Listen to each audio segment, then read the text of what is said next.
നമസ്കാരം. നമുക്കിവിടെ അടുത്ത് പറയാനുള്ളത് നമുക്ക് ഇടവക്കൂറുകാരെ കുറിച്ചാണ്. ഇടവക്കൂറിൽ എന്ന് പറയുന്നത് കാർത്തികയുടെ 2-ാം പാദവും 3-ാം പാദവും 4-ാം പാദവും രോഹിണി നക്ഷത്രവും മകീരം നക്ഷത്രത്തിൻ്റെ ആദ്യത്തെ 1-ാം പാദവും 2-ാം പാദവുമാണ് ഇതിലുണ്ടാവുക. ഈ നക്ഷത്ര ജാതകർക്ക് പൊതുവെ ഇവിടെ ഈ ഒരു വർഷം എന്ന് പറയുന്നത് ജന്മത്തിൽ വ്യാഴനും 10-ാം ഭാവത്തെങ്കിൽ ശനി നിൽക്കുന്ന ഒരു കാലഘട്ടമാണ്. പൊതുവെ ഒരു മോശമായ സമയം തന്നെ എന്ന് നമുക്ക് പറയാം. കാരണം ജന്മത്തിൽ വ്യാഴം നിൽക്കുന്നതും വളരെ മോശപ്പെട്ടൊരു സമയമാണ്. കർമ്മസ്ഥാനത്തെങ്കിൽ ശനി നിൽക്കുന്നതും ദോഷ സമയമാണ് എന്ന് പറയുന്നു.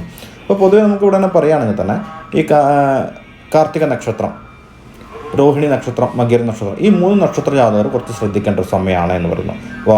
ശരിക്കും പറയുകയാണെങ്കിൽ വാഹനങ്ങൾ, അതേപോലെ തന്നെ കടം കൊടുക്കൽ, ധന ഇടപാടുകൾ, ഇതെല്ലാം കുറച്ച് ശ്രദ്ധിച്ച് ചെയ്യണം എന്നാണ് പറയുക. അതേപോലെ തന്നെ മരങ്ങളിൽ കയറുന്നവർക്കൊക്കെ കുറച്ച് മോശപ്പെട്ട അനുഭവം ഉണ്ടാകുന്ന ഒരു കാലഘട്ടമായിരിക്കും എന്നുള്ളത് എടുത്തു പറയണം. പ്രധാനപ്പെട്ടതായിരിക്കുന്ന തീരുമാനങ്ങളിൽ കുറച്ച് നമ്മൾ അറിവുള്ളവരോടോ അല്ലെങ്കിൽ 2-3 പേരോട് അഭിപ്രായം ചോദിക്കുന്നത് നന്നായിരിക്കും എന്നാണ് പറയുക. ഔദ്യോഗിക രംഗത്തെ ജോലി ഭാരങ്ങളെല്ലാം വർദ്ധിക്കും എന്നുള്ളതാണ് പറയുക. വാഗ്ദാനങ്ങൾ കഴിവതും ഒഴിവാക്കുന്നത് നന്നായിരിക്കും.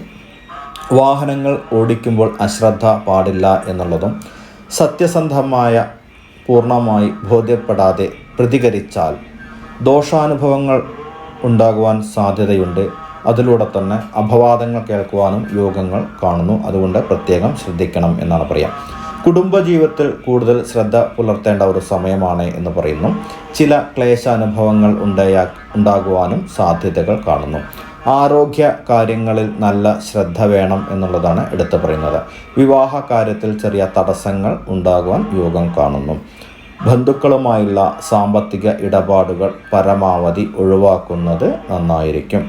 നന്നായി ഈശ്വര പ്രാർത്ഥനയും അതേപോലെ തന്നെ കുലദൈവത്തെ തൊഴുകുന്നതും ഇഷ്ടദേവതയെ തൊഴുകുന്നതും വളരെ വളരെ നല്ലതാണ് എന്നാണ് പറയുക. കാരണം ദോഷം മൂർധന്യാവസ്ഥയിലിരിക്കുന്ന ഒരു സമയമായതുകൊണ്ട് തന്നെ കൂടുതലായിട്ട് ശ്രദ്ധിക്കേണ്ടതായ ഒരു കാലഘട്ടമാണ് എന്ന് പറയുന്നു. കർമ്മതടസ്സങ്ങൾ മാറുകയാണ് ഇതിലൂടെ നമുക്ക് ലക്ഷ്യം എന്നാണ് പറയുക. ദൈവപ്രാർത്ഥനയിലൂടെ ഈശ്വര പ്രാർത്ഥന, അതേപോലെ തന്നെ ധർമ്മദൈവങ്ങളുടെ തടസ്സങ്ങളെ ഈശ്വര പ്രാർത്ഥന കൊണ്ട് മാറ്റിയെടുക്കുവാൻ കഴിയുന്ന കാലഘട്ടമാണ് എന്നും കൂടി നമുക്കെടുത്ത് പറയാം. അനാവശ്യമായ വിവാദങ്ങളിൽ ചെന്ന് ചാടരുത്. ധൂർത്ത് ഒഴിവാക്കുന്നതും വളരെ നന്നായിരിക്കും എന്നാണ് പറയാം. ക്ഷമയോടെ പ്രവർത്തിച്ചാൽ നല്ല ഗുണാനുഭവങ്ങൾ ഉണ്ടാകും എന്നുള്ളതാണ് പറയാം.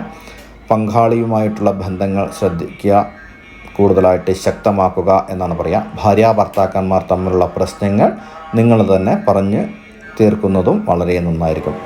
വിദ്യാർത്ഥികളെ കൂടുതൽ, ഈ നക്ഷത്രത്തിലുള്ള വിദ്യാർത്ഥികളെ കൂടുതൽ മാതാപിതാക്കന്മാർ ശ്രദ്ധിക്കണം. അലസത വെടിഞ്ഞ്, ദുഃഖങ്ങൾ വെടിഞ്ഞ് അവരെ പഠനത്തിൽ ശ്രദ്ധ കേന്ദ്രീകരിക്കണം എന്നുള്ളതാണ് പറയുക. വിദ്യാരാജഗോപാല യന്ത്രങ്ങളും അതേപോലെ തന്നെ ബ്രഹ്മീകൃതവും ജപിച്ചിട്ട്, വിദ്യാരാജഗോപാല മന്ത്രം ജപിച്ചിട്ട് ബ്രഹ്മീകൃതം കൊടുത്തു കഴിഞ്ഞിട്ടുണ്ടെങ്കിൽ പഠനത്തിലെല്ലാം നല്ല ഉന്മേഷമുണ്ടാകും എന്നുള്ളതാണ് നമുക്ക് പറയാം.